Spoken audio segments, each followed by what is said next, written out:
আসেন আর লম্বা চওড়া ভূমিকা দিয়ে যাচ্ছি না।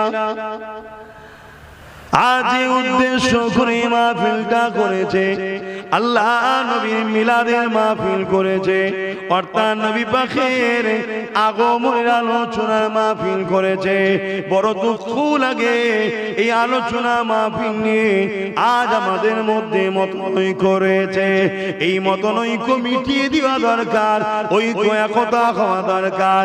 পৃথিবীতে কোনো ব্যক্তি জীবনী বলতে গেলে, জীবনী লিখতে গেলে তিনার শিশুবেলাটা কখনো বাদ দেওয়া যায় না। আমার নবী পাকের সিরাতের মাহফিল দরকার আছে, কিন্তু সিরাত জিনার মিলাদটাই তো তিনার, মিলাদ জিনার সিরাত তো তিনার। অর্থাৎ নবী পাকের শিশুবেলার আলোচনার মাহফিলকে মিলাদুন নবীর আলোচনার মাহফিল বলা হয়। আমার নবী পাক এই মাসে 12 তারিখ সোমবার সময় সাদেকের সময় তামাম পৃথিবীর অন্যায় অত্যাচার জুলুমকে মিটাতে এসেছিলেন, ধ্বংস পৃথিবীকে বাঁচাতে এসেছিলেন, মানুষ্য জাতিকে ইনসাফ ইনসানিয়াত নয় সত্যের রাস্তা দেখাতে এসেছিলেন। এক কথায় স্রষ্টাকে চিনিয়ে ইনসাফ ইনসানিয়াতের সমাজ গড়ে সাম্য প্রতিষ্ঠিত করে দুনিয়াকেও জান্নাত আর পরকালের জান্নাতের রাস্তা দেখাতে এসেছে। আল্লাহ আল্লাহ। এই নবী আশাতে আমরা খুশি না বেজার গো? আমরা আখেরি নবীর উম্মত হয়ে কি ধন্য নয়? আমরা কি খুশি নয়? এই খুশিটাকে বলা হয় ঈদ। খুশিটাকে কি বলা হয়? ঈদ। এ বিষয়ে আর একটা কথা বলি, আমাদের সমাজে অনেকে ধারণা আল্লাহ নবী নাকি 40 বয়সে নবুয়ত পেয়েছে। এটা চরম একটা অসত্য, এটা ঈমান ক্ষতিকারক একটা কথা। আমার নবী পাক 40 বছর বয়সে নবুয়ত পায়নি। আল্লাহ নবী 40 বছর বয়সে নবুয়তের এলান করেছে, নবুয়তের কাজ শুরু করেছে। আমার নবী তো তখন নবী ছিল। হযরত জিবরাইল আলাইহিস সালামকে আল্লাহ নবী একদিন জিজ্ঞাসা করলে, এ জিবরাইল আপনার বয়স কত? এটা হাদিস শরীফ বলছে, যুবক মন দিয়ে শোনে, আব্বা মায়েরা মন দিয়ে শোনে। আখেরি জামানা মানুষ আর টাকা পয়সা চুরি করছে না, মানুষ এখন ঈমান চুরি করতে নেমে পড়েছে। এ নওজওয়ানেরা, আল্লাহ নবী জিজ্ঞাসা করলেন, ও হযরত জিবরাইল আপনার বয়স কত? হযরত জিবরাইল বলতে লাগলে, ইয়া রাসূলুল্লাহ হাবিবাল্লাহ, এই সংখ্যা গুণে এইভাবে আমি বলতে পারি না, তবে ইয়া রাসূলুল্লাহ হাবিবাল্লাহ আমি একটা ওয়াকিয়া আপনাকে শোনাই, যেটা থেকে আপনি হিসাব করে না। এই ওয়াকিয়া হযরত জিবরাইল আলাইহিস সালাম বলেছিলেন, ইয়া রাসূলুল্লাহ হাবিবাল্লাহ, আল্লাহ যখন আমাকে সৃষ্টি করেছে, না জমিন ছিল, না আসমান ছিল, না চাঁদ ছিল, না সূর্য ছিল, না পাহাড় ছিল, না পর্বত ছিল, না কাবা ছিল, না কিছুই ছিল, না আদম সাবিউল্লাহ ছিল, ইয়া রাসূলুল্লাহ হাবিবাল্লাহ ইসরাফিলও ছিল না, মিকাইলও ছিল না, আজরাইলও ছিল না। আমি জিবরাইলকে যখন আল্লাহ বানালে, আমি মাথা তুলে আল্লাহ পাকের আরশ আজিমের নিচে একটা নূরের চাদর দেখতে পেলাম। ওই চাদরে একটা তারার চমক দেখলাম। ওই নূরের তারার চমকটা দেখে আমি জিবরাইল বড় দিবানা হয়ে গেলাম, ওটাকে দ্বিতীয়বার দেখার জন্য। ইয়া রাসূলুল্লাহ হাবিবাল্লাহ ইন্তেজার করতে করতে করতে 70,000 বছর কেটে গেল। 70,000 বছর কেটে যাবার পর ওই তারাটাকে আমি জিবরাইল দ্বিতীয়বার দেখতে পেলাম। ইয়া রাসূলুল্লাহ হাবিবাল্লাহ ওই তারাটাকে দ্বিতীয়বার দেখার পরে আমি জিবরাইল তৃতীয়বার দেখার জন্য আরো বড় বেচাইন দিবানা হয়ে গেলাম। তৃতীয়বার দেখার ইন্তজারে রইলাম। ইয়া রাসূলুল্লাহ হাবিবাল্লাহ 70,000 বছর ধরে আবার অপেক্ষা করলাম। আবার 70,000 বছর কেটে গেল, আবার তারাটাকে দেখতে পেলাম।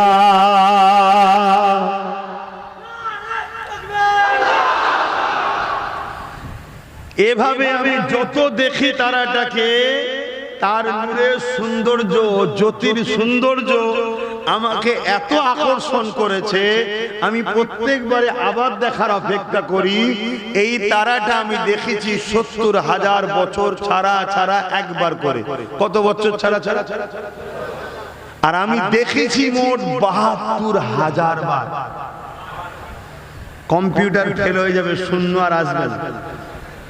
আল্লাহ নবীকে যেই শোনাচ্ছে, আল্লাহ নবী বললেন, জিবরাইল ওই জ্যোতি, ওই তারাটা কে জানো? কি জানো না? আল্লাহ নবী বললেন, ওটা আমি মুহাম্মাদুর রাসূল। জোরে বলুন সুবহানাল্লাহ, আরো জোরে বলো আল্লাহু আকবার।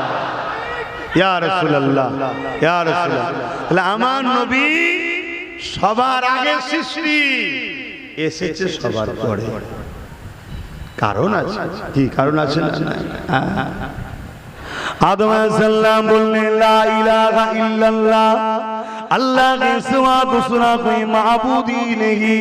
बेशक आदम सफीउल्लाह सच बोल रहे हैं।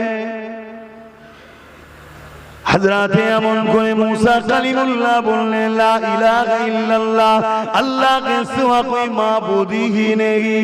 बेशक सच बोल रहे, सत्य কথাই বলছে। ঈসা রুহুল্লাহ বলল, লা ইলাহা ইল্লাল্লাহ, আল্লাহ के सिवा दूसरा कोई माबूद ही नहीं। 100% সত্য কথা। ও আদম সফিউল্লাহ আল্লাহকে দেখেছে না শুনেছি। ও মুসা কালিমুল্লাহ আল্লাহকে দেখেছে না শুনেছি। ও ঈসা রূহুল্লাহ আল্লাহকে দেখেছে না শুনেছি। 1 লক্ষের উপরে নবী রাসূল পয়গম্বর যিনারা এসেছে, আল্লাহ আছে, আল্লাহ আছে, 100% সত্য কথা, সত্য কথা। কিন্তু দেখেছেন না শুনেছি। ঠিক এমন সময় 570 খ্রিস্টাব্দে 12 রবিউল আউয়ালে সোমবার সমিসাদের সময়, এই মাসে আল্লাহ নবী নূহ নবী দোয়া নবী আল্লাহ পাঠালে। তিনি এসে বলতে লাগলেন, লা ইলাহা ইল্লাল্লাহ। আপনি শুনেছেন না দেখেছেন? আমার নবী পাক বললেন, আমার আল্লাহ জানিয়ে দিলেন, সুবহানাল্লাযী আসরা বিআবদিহি লাইলাম মিনাল মসজিদিল হারাম ইলাল মসজিদিল আকসা। আল্লাহ পাক আয়াত নাযিল করে দিলেন যে অবশ্যই আমি সেই পবিত্র সত্তা, যার কোনো দুর্বল নেই, কমজোর নেই। তিনি তিনার হাবিবকে মসজিদে আকসা থেকে নিয়ে, মসজিদে হারাম থেকে নিয়ে মসজিদে আকসা, ওখান থেকে নিয়ে 7 আসমান পার করিয়ে, সিদরাতুল মুনতাহা পার করিয়ে, কাবা কৌসাইন পার করিয়ে, আওয়াবনা পার করিয়ে, লামা খানে নিয়ে গিয়ে এক পদে আমি আমার হাবিবকে দিদার দিয়ে দিয়েছি।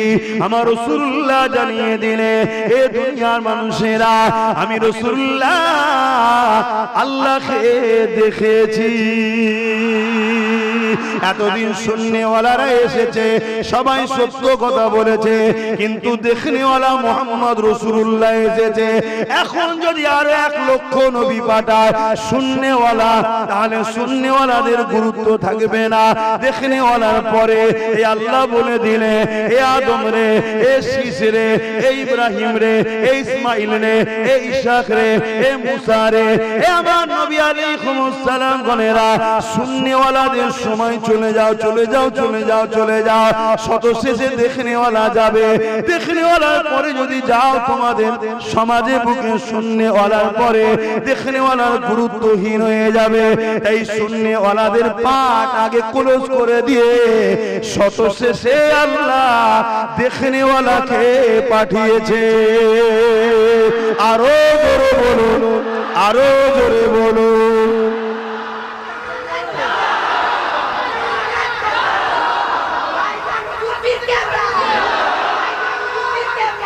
আল্লাহু আকবার। আমার স্লোগান দেবেন, ওই রাস্তায় ঠিক ছিল, ওইখানে আমাকে যা করার করে লো, এখানে না। এটা আমার হুজুরের মজলিস, আমি এমন কিছু হতে পারিনি, বুঝে আসছো?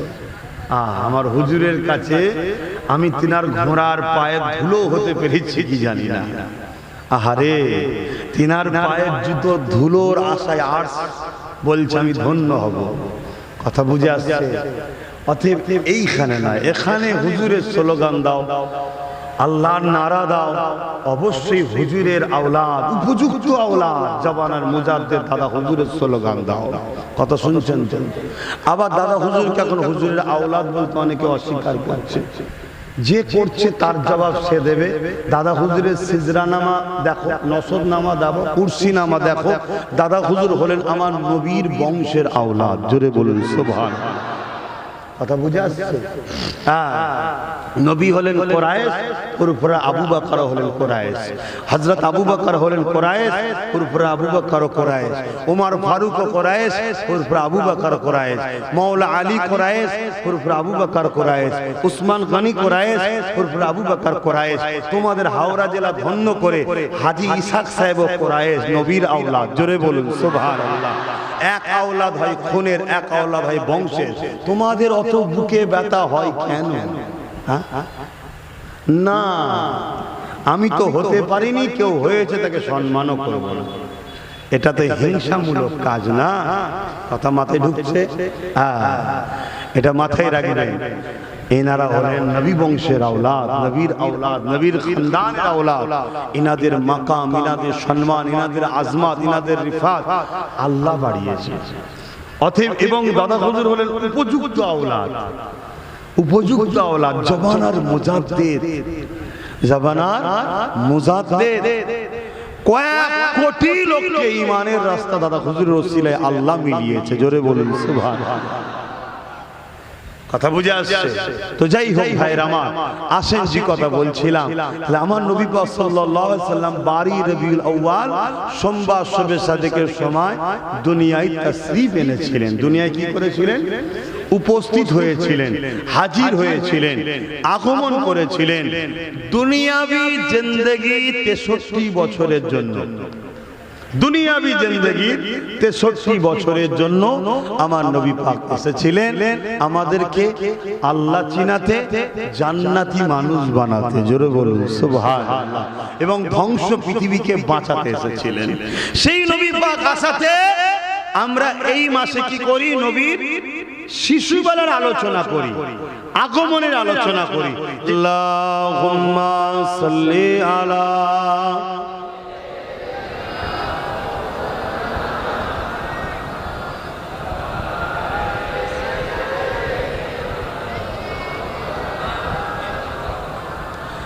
फलक के नजारों, ज़मीं के बहारों, खुशी सब मनाओ, हुजूर आ गए हैं, हुजूर आ गए हैं, हुजूर आ गए हैं, हुजूर आ गए हैं, हुजूर आ गए हैं।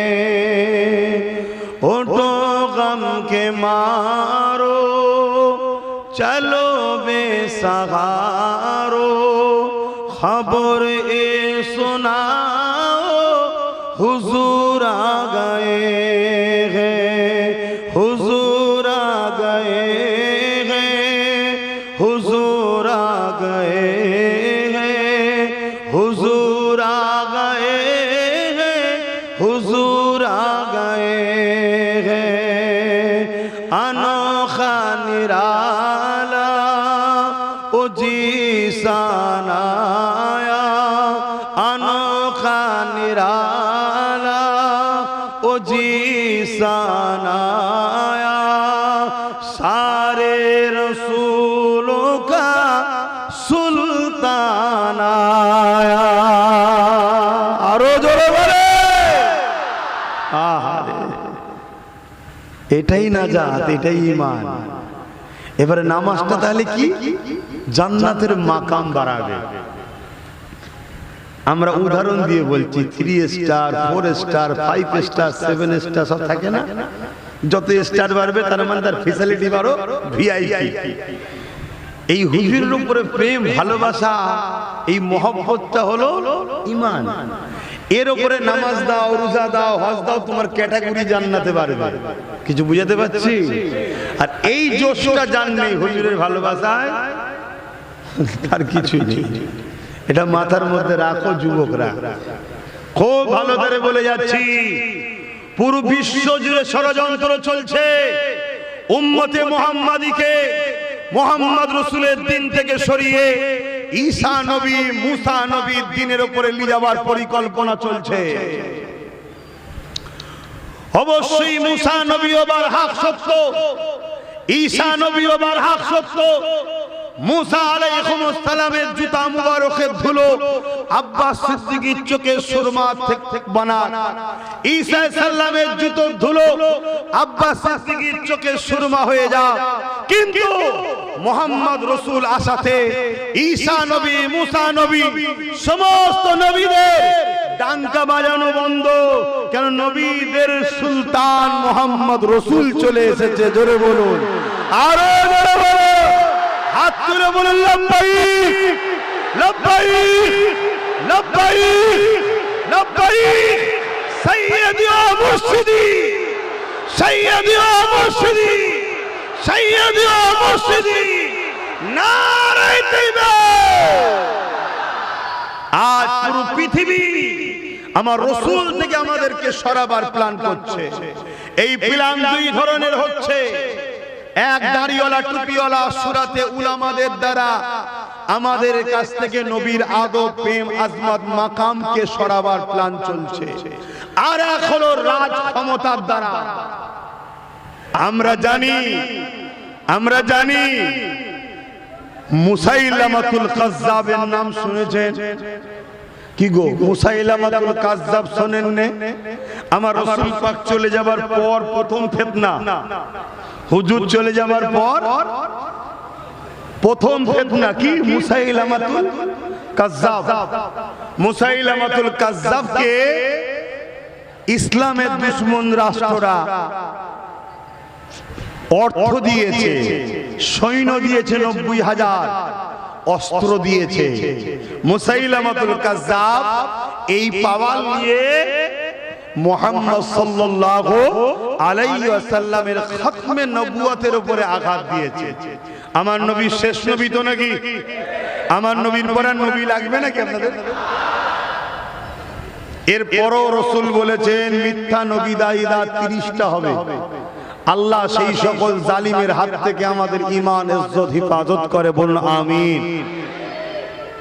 তো মুসাইলামাতুল কাজ্জাব সে মিথ্যা নবী দাবি করেছে, খতমে নবুয়তের উপর আঘাত দিয়েছে।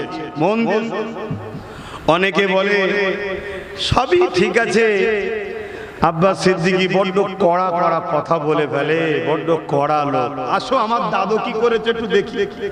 আমি তো কড়া কথা বলে ফেলি। আমার দাদু সিদ্দিকী আকবর নবী পাকের প্রথম সাহাবী, তিনি কি করেছে একটু জানা দরকার আছে তো নাকি?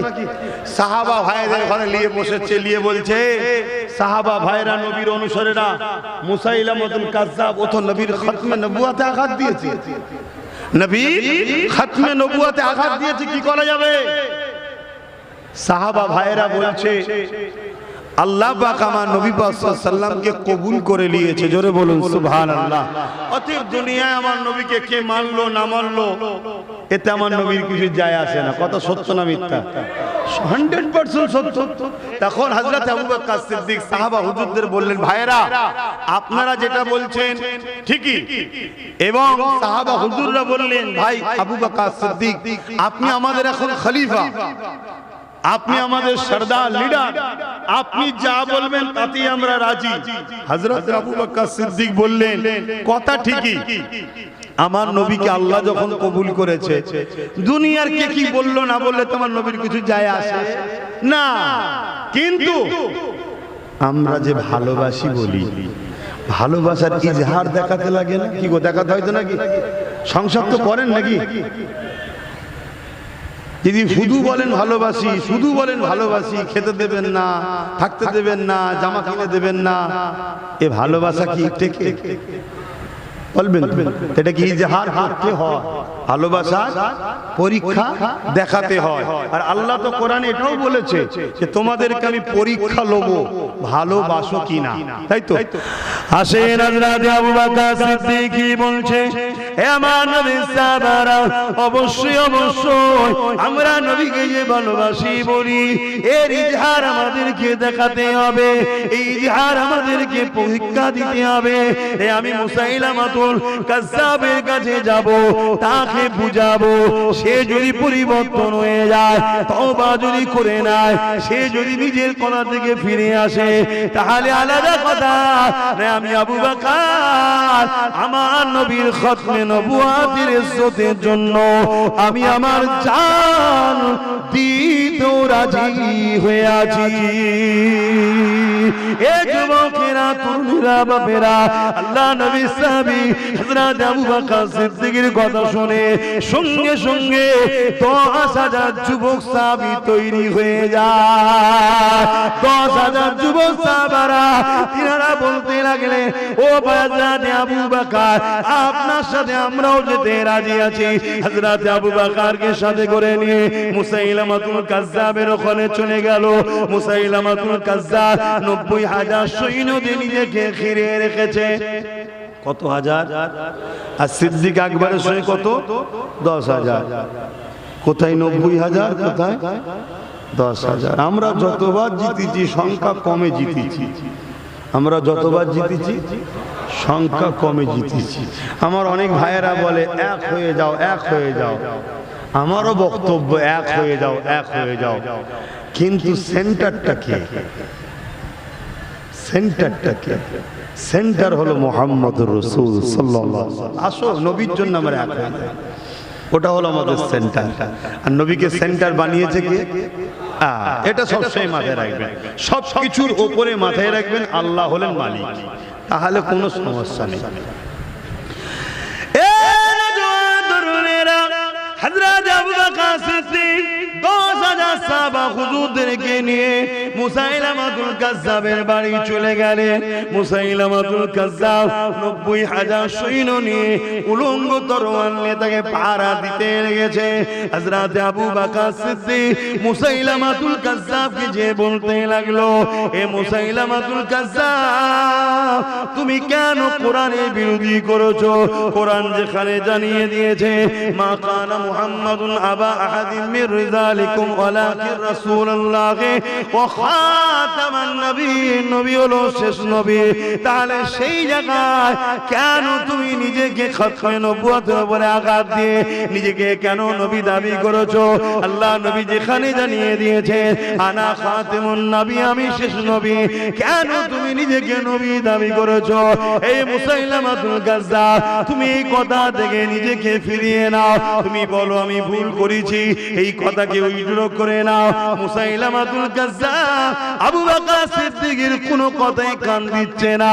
সে ভাবতে লেগেছে আবু বকরের সাথে 10,000 রয়েছে, আমার সাথে 90,000 রয়েছে, এই সুযোগে 10,000 কে ফিনিশ করে দেওয়া যাক। শুনছেন? যেমন আজকেও কেউ কেউ ভাবছে, মুসাইলামাতুল কাজ্জাব আর কোনো কথা না শুনে ইশারা করে দিল তার জালিম বাহিনীকে। হঠাৎ করে সাহাবা হুজুরদের উপরে হামলা করে দিল। যুবক ফতোয়া শুনে লাও এখান থেকে, মশলা জেনে লাও এখান থেকে। হঠাৎ করে হামলা করে দিল। এই হামলা করে দেওয়ার পরে আচমকা হামলাতে আমার নবী পাকের প্রাণ প্রিয় কিছু সাহাবা হুজুররা শহীদ হয়ে গেল। কিন্তু আবু বকর সিদ্দিক হুঙ্কার দিয়ে উঠলো, এ আল্লাহর বান্দারা, নবীর সাহাবারা, আল্লাহু আকবার বলে ঝাঁপিয়ে পড়ো, ডিফেন্সের জন্য তৈরি হয়ে যাও।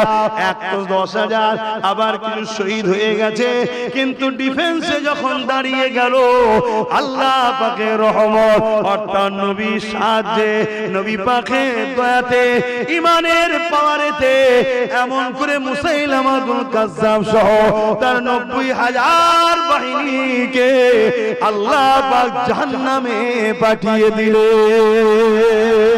আরো জোরে বলুন সুবহান। সব জায়গায় আপোষ চলে, সব জায়গায় আপোষ চলে, নবীর বেলায় কোনো আপোষ নয়, এটা ঈমানের ব্যাপার। নামাজের বিরোধী হয়েছে, আপোষ হবে। রোজার বিরোধী হয়েছে, আপোষ আছে, হজের বিরোধী হয়েছে আপোষ আছে, কিন্তু হুজুরটা হলো, হুজুরের ব্যাপার হলে ইমান, নামাজ আমল, রোজা আমল, হজ আমল, দান খায়রাত এটা আমল, অর্থাৎ এগুলো করলে নেকি হয়। আর হুজুরকে মহব্বত ও আদব করলে ঈমান হয়। কিছু বুঝতে পারছেন তো নাকি? চাকরি আগে না ডিউটি আগে? বলুন বলুন, চাকরি আগে না ডিউটি আগে? আমার বাপেরা কি বলছে? আপনাদের সময় ডিউটি আগে ছিল নাকি আব্বা? বলেন চাকরি আগে না ডিউটি আগে? হ্যাঁ, চাকরি পেলে তারপরে ডিউটি করো, মাসের শেষে মাইনে আসবে কোম্পানি থেকে। আগে ঈমান আনো, তারপরে ডিউটি করো, নামাজ রোজা হজ যাকাত দান খায়রাত। ঈমানটা হলো চাকরি, আর ডিউটিটা হলো নামাজ রোজা হজ যাকাত দান খায়রাত, মসজিদ বানানো, মাদ্রাসা বানানো, জলসা মাহফিল, ভালো মন্দ সব কাজ। কথা মাথায় ঢুকলো? আর না হয় চাকরি ছাড়া ডিউটি করলে যেমন মাসের শেষে মাইনে আসে না, ঈমান না এনে যতই তুমি নামাজ রোজা দাড়ি টুপি করো জান্নাত পাবে না। ক্লিয়ার কথা। এটা কি হুজুরের পক্ষে বলছি না বাপের পক্ষে? কথা বলবেন তো? এরপরও যদি কেউ আমাকে অপছন্দ করে, জানতে হবে সে হুজুরকে অপছন্দ করে, তাই হুজুরের পক্ষে বলাটা পছন্দ করে না। তাহলে আমার উপরে রাগ যাদের, আমার জন্য নয়, হুজুরের পক্ষে থাকার জন্য রাগ। কথা বুঝে আসছে তো ভাইরা আমার? তাহলে হুজুরের বিরুদ্ধে কেউ লাগলে তাকে ছাড়া যাবে না। সময় দিয়ে খেয়াল করে আসো আমার নবীর একটু মিলাদের আলোচনা করে নি। কেন মিলাদের আলোচনা করতেই হবে? আল্লাহ পাক কোরআনের মধ্যে জানিয়ে দিলে, কুল বিফাদিলিল্লাহি ওয়া বিরহমাতিহি ফাবিযালিকা ফালিয়াফরাহু ওয়া কাবলাম কুল মা মানা, ফরমাইয়ে নবীকে আল্লাহ বললেন আপনি বলুন, কুল বিফাদিলিল্লাহি ওয়া বিরহমাতিহি, আল্লাহর ফজল পে ও রহমত পে, ফাবিযালিকা ফালিয়াফরাহু, দুনিয়ার মানুষ জানো খুব আনন্দ খুশি বানায়। আল্লাহ পাক নিজে জানিয়েছে আমার ফজল পে, আমার রহমত পে খুশি বানা। নবীর থেকে বড় ফজল আর কিছু না, নবীর থেকে বড় রহমত আর কি হতে পারে? এই যুবকেরা, সূরা আম্বিয়ার মধ্যে আল্লাহ জানিয়ে দিলে, ওয়া মা আরসালনাকা ইল্লা রাহমাতাল লিল আলামিন, আল্লাহ বললেন রহমত পে খুশি বানা। আর নবী পাঠিয়ে আল্লাহ বলছে মুহাম্মদ রাসূলকে আমি তামাম আলমের জন্য দয়া করে পাঠিয়েছি। এ যুবকেরা, আমার নবী পাক আল্লাহর বড় ফজল আল্লাহ কোরআনের মধ্যে জানিয়ে দিলে, এ দুনিয়ার মানুষেরা, লাকাদ মান্নাল্লাহু আলাল মুমিনিনা ইয বাআসা ফীহিম রাসূলা, সমস্ত নবী আল্লাহর পক্ষ থেকে নিয়ামত, কিন্তু কোন নবী পাঠিয়ে আল্লাহ বলে আমি ihsan করেছি, দয়া করেছি, কিন্তু আমার রাসূলুল্লাহকে পাঠিয়ে আল্লাহ কোরআনে জানালে, হে মুমিন মুমিনারা, আমি আল্লাহ তোমাদের উপরে মুহাম্মদ রাসূলকে পাঠিয়ে বড় ihsan দয়া করলাম।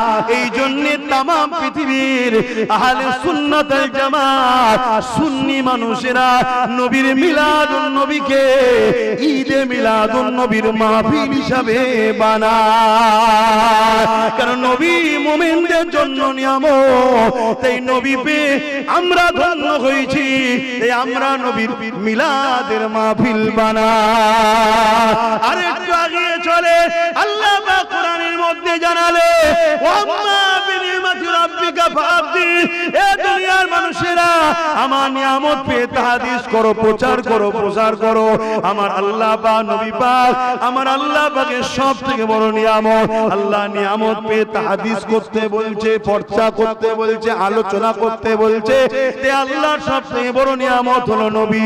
তাই সারা বছর নবীর আলোচনা হবে, হওয়াটাই দরকার, কিন্তু এই মাসে নবী আল্লাহর নিয়ামতটা এসেছে, আশার আলোচনাটা এই মাসে বেশি বেশি হয়। বলুন, এলে ঝগড়া করার কোনো দরকার আছে না? ওই যে ঢোল বাজায়, ওই যে রাস্তায় সব ডিজে বাজে হই হই করে, তো ওটা অন্যায় করছে, ওর ওষুধ করো, ওর ট্রিটমেন্ট করো, ওর বিরুদ্ধে ফতোয়া দাও। রোগ হয়েছে কানে, তুমি গলা কেটে বাঁধতে দেবে? তুই কানে ট্রিটমেন্ট কর, ঠিক নাকি ভাই? না, ব্যাপারটা হচ্ছে আমার নবীর থেকে আমাদের সরাতে চাইছে। কেন হযরত আব্বাস রাদিয়াল্লাহু তাআলা আন নবীর মিলাদের মাহফিল করছিলেন, অর্থাৎ আলোচনা করছে শিশুবেলা। আল্লাহর নবী খুশি হয়ে বলেছিলেন যারা আমার মিলাদের আলোচনা করবে ওয়াজাবাত লাহু শাফাআতি, আমি নবী তাদের শাফাআত করব। জোরে বলুন সুবহানাল্লাহ। আচ্ছা ইবলিস কখনো চায় আমার নবীর শাফাআত আমরা পাই? তাই যেমন করে হোক, এই যে যুব ছেলে দাঁড়িয়ে আছে মাথায় টুপি নেই, প্যান্ট শার্ট পরা, গান শোনা, বদমাইশি করা, কিন্তু দেখো নবীর মিলাদের আলোচনা শুনছে না শোনে, আর শুনে গলা শিরা বার করে চিল্লাচ্ছে সুবহানাল্লাহ। সুবহানাল্লাহটা কার? আল্লাহ। তো নবীর প্রশংসা হচ্ছে সুবহানাল্লাহ বলছে আল্লাহ। তার মানে কি? হ্যাঁ, নবীর যত আলোচনা হবে তত মূলত প্রশংসা আল্লাহরই হবে, কারণ তৈরি তো আল্লাহই করেছে। জোরে বলুন সুবহানাল্লাহ। কি যত শান হবে, যত আলোচনা হবে, তত কিন্তু মূলত যিনি তৈরি করেছে তারই শান মর্যাদা কত, এটাই প্রচার হচ্ছে। জোরে বলুন সুবহানাল্লাহ। তাই আমার যুবকরা দেখুন, হালকা বয়সে ভুল যেমন করেছে, আবার হুজুরের মহব্বত ভালোবাসা ইমান ওকে ধরে নিয়েছে। চ বদমাইশি অনেক করেছি, একটু বস। আর হুজুর বলছে যারা আমার মিলাদের মাহফিল করবে, আলোচনা করবে, খুশি হবে, আনন্দ করবে, তবে শরীয়ত সম্মত। এই যে যেমন আলোচনা হচ্ছে শুনছেন, এদের শরীয়ত বিরোধী কি আছে? বলুন কি আছে? সিরাতুন নবীর মাহফিল তো এইভাবেই হয়। যা সিরাতের মাহফিল করাটা এইভাবে যায়, তারই মিলাদের মাহফিল এইভাবে করা যায় না কেন? সিরাত বুঝতে পারছেন তো নাকি? এখানে জন্ডিস রোগ আছে, তাদের ধারণা 40 বছরের আগেটা আমরা লোব না, কেন নবী ছিল না। নাউজুবিল্লাহ বলেন। হ্যাঁ, রোগটা ওই জায়গাতে, রোগটা ওই জায়গাতে।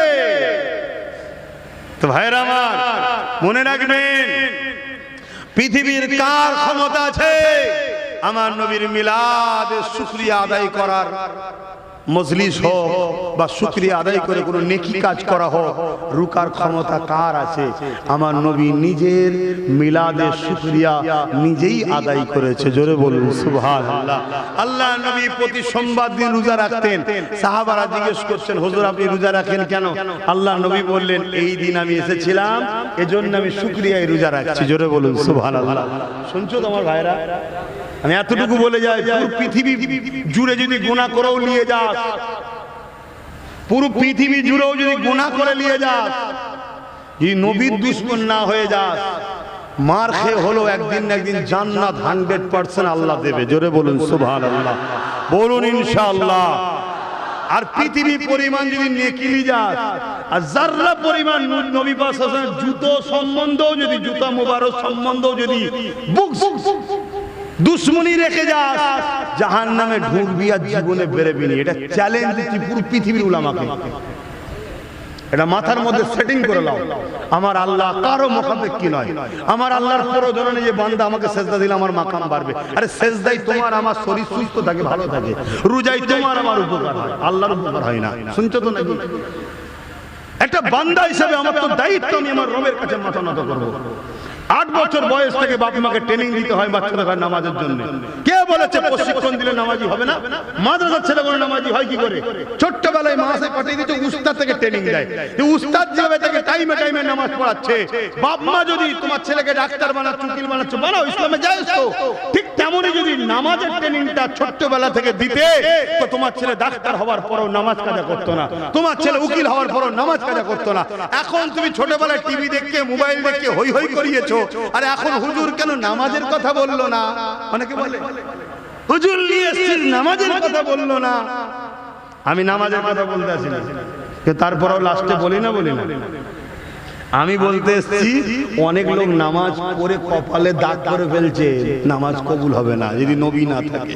এটা বুঝাতে এসেছি। ঈমান যদি না থাকে, নাজাতের রাস্তা নাই। শুনছেন তো নাকি? এবারে কথা বলাতে আবার অনেক বন্ধু এখন আজকাল বলছে, আজকাল অনেক বন্ধু বলছে, পেশায় কে ডাক্তার, পেশায় কে উকিল, পেশায় কে পুলিশ, পেশায় কে মাস্টার। আজকাল সেসব বন্ধুরা বলছে কে জান্নাত যাবে, কে জাহান্নামে যাবে আল্লাহ ছাড়া কেউ জানে না। বলছে নবীও জানে না। লা হাওলা ওয়ালা কুওয়াতা ইল্লা বিল্লাহ। বললেন না আস্তাগফিরুল্লাহ। আমার ওই সব সাধারণ জেনারেল লাইনের বন্ধুদের বলবো, বেশি লাফালাফি করো না, একটু বুঝে বুঝে কথা বলো। ইউটিউব হুজুর দেখে হুড়োহুড়ি করোনি, ফেসবুক হুজুর দেখে হুড়োহুড়ি করোনি। ইন্টারন্যাশনাল বক্তা মানে যে সে জান্নাতি এমনটা, ইমানদার এমনটা নয়। শুনছেন তো নাকি? হ্যাঁ, যেমন সোনা চিনতে গেলে কোষ্ঠী পাথর দরকার, ইমানদার চিনতে গেলে মোহাম্মদ রসুল দরকার। জোরে বলুন সুবহানাল্লাহ। এটা মনে থাকবে তো নাকি? অতএব তিনাদেরকে ভালোবেসে বলছি, তওবা করে নেন, ইস্তেগফার করে নেন। আমার নবী দুনিয়া থেকে সার্টিফিকেট দিয়ে গেছে, হাসান হোসেন জান্নাতি যুবকদের সর্দার। জোরে বলুন সুবহানাল্লাহ। কে জান্নাত যাবে কে জাহান্নামে যাবে নবী যদি না জানতো তাহলে হাসান হোসেনকে বললো কি করে জান্নাতি যুবকদের সর্দার আবার? শুনছেন তো নাকি? এবং এক সাহাবীর চর্চা, যুদ্ধের ময়দানে সাহাবারা বলতে লাগলেন উনি খুব ভালো যুদ্ধ করছে, খুব লড়াই করছে, খুব ভালো লড়াই করছে। আল্লাহর নবী তার সম্বন্ধে বলেছিল, সাহাবারে সবই ঠিক আছে কিন্তু ও জাহান্নামে যাবে। সাহাবা হুজুর অবাক হয়ে গেলেন, শত শেষে দেখছে মরণটা তার সহ্য করতে পারলো না, এক হাত কেটে গিয়েছিল, বাজু সহ্য করতে পারে না, নিজের তরোয়ালে নিজে জান দিয়ে আত্মহত্যা করলো। আত্মহত্যাকারী জাহান্নামী। কথা বুঝে আসছে তো? নবী আগে থেকে বললো কি করে? এজন্য বাপ ভাইরা, সাধারণ মানুষ আপনারা আপনাদের পেশাতে থাকেন। দিনের ব্যাপারে উলামার সমালোচনা হবে, উলামায় সমালোচনা হলেও রহমত হয়, উলামায় সমালোচনা হলেও রহমত হয়। কেন? সমালোচনা বন্ধ হয়ে গেলে উলামা কিতাব মুতাআলা করা বন্ধ করে দেবে। এজন্য আল্লাহ বলেছে, আমার রাসূল বলেছেন, আমার উম্মতের উলামা সমালোচনা করলেও আল্লাহ নেকি দেবে, যাতে করে মুতাআলাটা চলে। আর না হয় যে যেখান থেকে খুশি যা কিছু বলে দেবে সবটাই জায়েজ হয়ে যাবে। কথা বুঝে আসছে তো? তো যাই হোক, এটা অনেক বড় ব্যাপার, আমি ওইদিকে যাচ্ছি না। আমার নবী পাক সাল্লাল্লাহু আলাইহি সাল্লামের মিলাদের মাসে এসেছেন। আমি আর একটা ছোট কথা বলে যাই।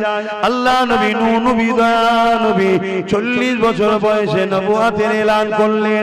এলানের পরে আল্লাহ নবী নিজে বকরি জবাই করে খানা করে সাহাবা হুজুর দিগকে মিলাদের খানা খাইয়েছে।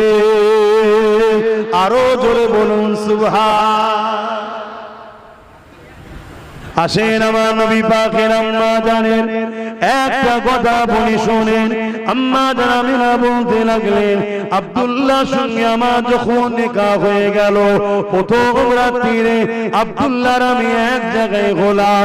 হওয়ার পর আব্দুল্লাহর পেছিনাতে নূরে মুহাম্মদ রাসূল যে চমক ছিল, ওটা আমি আমিনা আমার হে মুবারকে চলে গেল।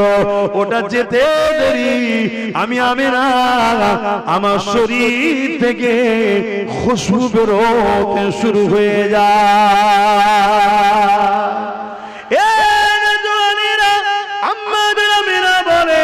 খুশবু আস্তে আস্তে ছড়াতে ছড়াতে পুরো মক্কার গলিতে এই খুশবু ছড়াতে শুরু করে দেয়।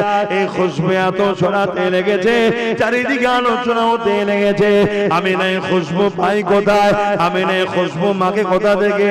কেন এই খুশবু মক্কার কোন বাজারে পাওয়া যায় জানা যায়, এবং অনেকে বিদেশে ব্যবসা করতে যায়, তারাও বলতে লেগেছে অন্য জায়গায় পাওয়া যায় বলে আমাদের জানা যায়। এ যুবকেরা, এই খবরটা রাসূলুল্লাহ দাদা জানের কানে চলে গেল। রাসূলুল্লাহ দাদা জান রাসূলুল্লাহ দাদি জানকে জিজ্ঞাসা করতে লাগলো। চারিদিকে আমিনা খেলি চর্চা চলছে, আমিনা খুশবু কোথা থেকে পায়, আমিনা খুশবু কোথা থেকে মাখে। রাসূল পাকের দাদি জান বলতে লেগেছে, আমি আপনাকে বলবো মনে করি, আমিনা যখন গোসলখানা থেকে বাইর হয় আর আমি যখন তারপরে গোসলখানায় ঢুকি, যেন মনে হয় আতরের গোডাউনে ঢুকে গেছি। এই কথা শুনে রাসূলুল্লাহ দাদা যান আম্মা জান আমিনাকে ডাক দিল, ও মা আমিনা এদিকে আসো মা। চারিদিকে একটাই চর্চা, তোর কোথা থেকে পাও এত, তুমি কোথা থেকে মাখো, কোথা থেকে পাও? আম্মা আমিনা বলতে লেগেছে, আব্বা এতর আমার নয়। থুতুটা জমিনে নিক্ষেপ করলেন, থুতু থেকে খুশবু বাইর হতে শুরু হয়ে গেল। আম্মা জান আমিনা বলতে লাগলেন, আব্বা এই খুশবু আমিনা কোনো খুশবুই তো মাখে না, এই খুশবু হলো যিনি আমার পবিত্র মুবারকে আছে, এই খুশবু তিনার খুশবু। আরো জোরে বলুন সুবহান। এই যুবকেরা, আম্মা জান আমিনা বলেন, আমি যখন কুয়ার ধারে যাই, কুয়ার ভেতর থেকে সালাম আসতে লাগে। আমিনা সালাম তোমাকে, মোবারকবাদ তোমাকে। আমি আমিনা গিয়ে যেতে লাগলাম, খাবড়ে খাবড়ে গিয়ে দেখি কুয়ার পানিটা কানা পরিমাণ এসে গেছে এবং কুয়া থেকে আওয়াজ আসতে লেগেছে। সাইয়্যিদুল মুরসালিনের আম্মা কি দরকার ছিল পানি আনতে আসার, হুকুম করলে গিয়ে ঘরে বাটি ভরে দিয়ে আসতা। এই যুবকেরা, তরুণেরা, আম্মা আমিনা বলতে লেগেছে, এ খবর চতুর্দিকে ছড়িয়ে গেল।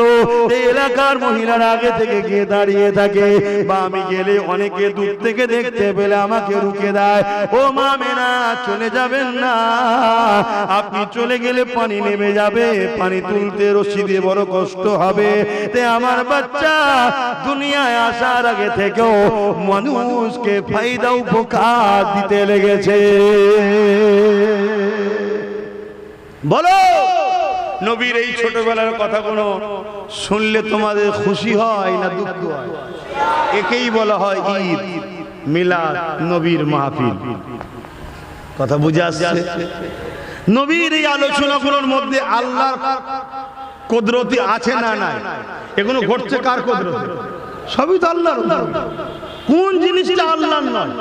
নবী চাঁদ দুটুকরো করছে, করেছে না করেন? জোরে বলেন, আমার নবী চাঁদ দুটুকরো করেছে। এটা সত্য না মিথ্যা? কিন্তু মূলত ক্ষমতা কার? আল্লাহ। কিন্তু আমার তোমার দ্বারাই তো হচ্ছে না। যারা আজকে নবীকে মিটাতে চাইছো, আজকে নতুন আবু জেহেল, উতবা, সাইবা, আজকের আব্দুল্লাহ ইবনে উবাই, দাড়ি টুপি পাগড়ির আড়ালে আব্দুল্লাহ ইবনে উবাই ছিল না, জানো?